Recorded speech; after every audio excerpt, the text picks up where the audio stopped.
ശശി തരൂരിന്റെ നീക്കത്തിൽ പകച്ചു പോവുകയാണ് ധനമന്ത്രി. 10 കോടി രൂപ ഒറ്റയടിക്ക് മറിച്ച് ധനമന്ത്രിക്കിട്ട് കൊടുത്തുകൊണ്ടാണ് തരൂർ പണി തുടങ്ങിയത്.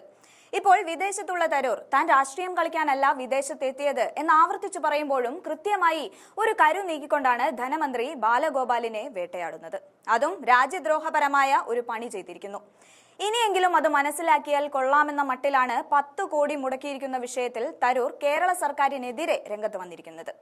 4ാം വാർഷികാഘോഷത്തിൽ സർക്കാരിന് ഈ അവസാന വർഷത്തിൽ ഇങ്ങനെ ഒരു പേരുദോഷം കൂടി മാത്രമേ ബാക്കിയുണ്ടായിരുന്നുള്ളൂ.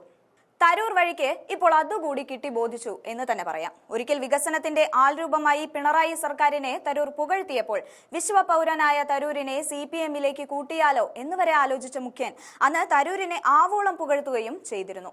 എന്നാൽ ഇപ്പോൾ കിട്ടിയത് 8ന്റെ പണിയാണ് എന്ന് പറയാതെ വയ്യ. പറഞ്ഞു വരുന്നത് 2 വർഷങ്ങൾക്ക് മുൻപ് കേരള സർക്കാർ നമ്മുടെ ഖജനാവിൽ നിന്ന് ഒരു 10 കോടി രൂപ തുർക്കിക്ക് നൽകിയിരുന്നു.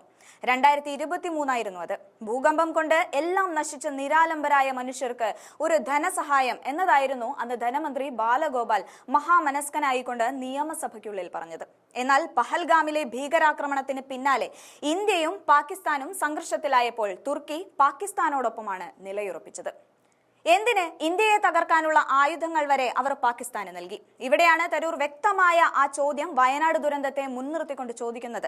2 വർഷത്തിന് ശേഷം തുർക്കിയുടെ പെരുമാറ്റം കണ്ട കേരള സർക്കാർ തെറ്റായ മഹാമനസ്കതയെക്കുറിച്ച് ചിന്തിക്കുമെന്ന് പ്രതീക്ഷിക്കുന്നു. വയനാടൻ ജനതയെ പോലെ ദുരിതം അനുഭവിക്കുന്നവർക്ക് ആ തുക ഉപയോഗിക്കാമായിരുന്നില്ലേ എന്നാണിപ്പോൾ തരൂർ ചോദിക്കുന്നത്.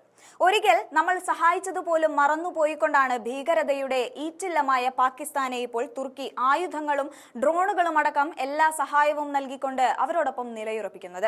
2023 തുർക്കിക്ക് 10 കോടി രൂപ ധനസഹായം പ്രഖ്യാപിച്ചുകൊണ്ടുള്ള കേരള സർക്കാർ പ്രഖ്യാപനത്തെക്കുറിച്ചുള്ള NDTVയുടെ വാർത്തയും തരൂർ പങ്കുവച്ചിട്ടുണ്ട്. ഒപ്പം അന്നത്തെ ഭൂകമ്പത്തിന്റെ ചിത്രവും തരൂർ പങ്കുവച്ചിട്ടുണ്ട്.